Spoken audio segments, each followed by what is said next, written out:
మనసు దోచే ఇకబేనా ఆర్ట్, ఆకట్టుకుంటున్న ఆకృతులు. పూర్తి వివరాలకు చదవండి రేపటి సాక్షి హైదరాబాద్ ఎడిషన్. ఎన్నికల సమయంలో అంటే తెలంగాణ అసెంబ్లీ ఎన్నికల వర్కింగ్ ప్రెసిడెంట్గా మీరు చాలా కాలం ఉన్నారు. అప్పుడు అన్ని ఈ హామీలన్నీ కూడా ఇచ్చారు. పిసిసి ప్రెసిడెంట్గా ఇప్పుడు మీరున్నారు. విపక్షాలు బీజేపీ కానివ్వండి, అటు బీఆర్ఎస్ కానీ హామీల మీద పదే పదే మిమ్మల్ని ఒత్తిడి తీసుకొస్తుంది.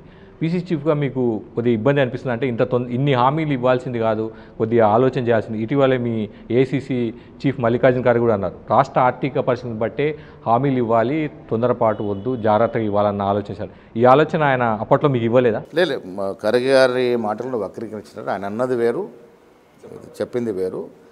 ఒకటి, ఆర్థికంగా ప్రజాక్షేత్రంలో ఎదుటి వాళ్ళు ప్రజల్ని మభ్యపెట్టే ప్రయత్నం చేస్తున్నప్పుడు మేము వారితో కొంత వ్యత్యాసం ఏర్పరచుకొని ఏదైతే సాధ్య అసాధ్యాల మీద ఆర్థిక నిపుణులతో చర్చించాం. ఇవన్నీ కూడా అప్పుడు వారు చెప్పింది కూడా కొద్దిగా ఇబ్బంది అవుతుంది, బట్ కొంత వెసులుబాటు చేసుకుని ఇవ్వచ్చు అని. ఆ ఇవ్వచ్చు అన్న తర్వాత మేము మేనిఫెస్టోలో పొందుపరిచాం.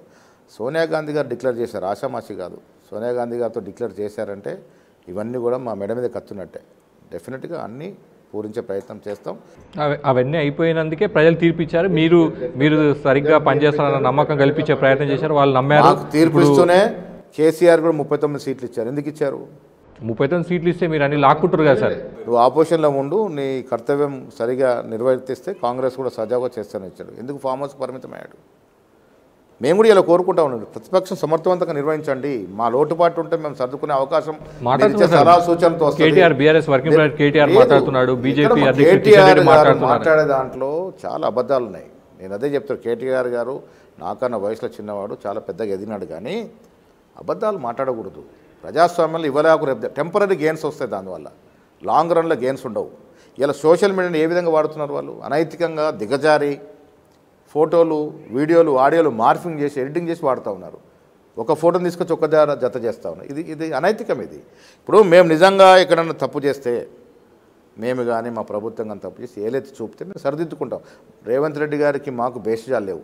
కేసీఆర్ గారు అసెంబ్లీకి వచ్చి మమ్మల్ని అవసరం అనుచోట సలహాలు సూచనలు ఇచ్చి అవసరం నిలదీసి ప్రజల్లోకి వెళ్ళి భరోసా ఇచ్చాల్సిన పరిస్థితుల నుండి మీరు రావట్లేదు.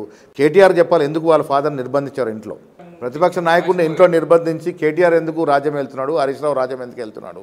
ఆయన అనుభవం ఉపయోగపడుతుంది రాష్ట్రానికి, ఎందుకు రావట్లేదు బయటకైనా? మీరు ప్రతిపక్షం క్రియాశీలకంగా ఉండాలంటారు బీఆర్ఎస్. 100%. కానీ అదే ప్రతిపక్షాన్ని మీరు బలహీనపరిచే ప్రయత్నం చేస్తున్నారు. ఆ పార్టీ ఎమ్మెల్యేలను మీరు చేర్చుకుంటున్నారు. ఎందుకు చేర్చుకోవాల్సి వచ్చింది ఎమ్మెల్యేలు? మనం లోతుగా పోతే మా ప్రభుత్వం ఏర్పడింది డిసెంబర్ 7న. జనవరి మాసం రాకముందే రేవంత్ రెడ్డి గారి ప్రభుత్వం కూలిపోతుంది. దీన్ని కూలిపోతుందని టీఆర్ఎస్, లోపాకార ఒప్పందంలో బీజేపీ కూల్చేస్తామని రాష్ట్రపతి పాలన ఎందుకు వస్తుంది? ఏమవసరం ఉండే అప్పుడు? అంటే మా ప్రజలు కూడా మాకు 63 ఇచ్చారు, ఇంకో 70-75 ఇచ్చుంటే బాధ లేకుండే.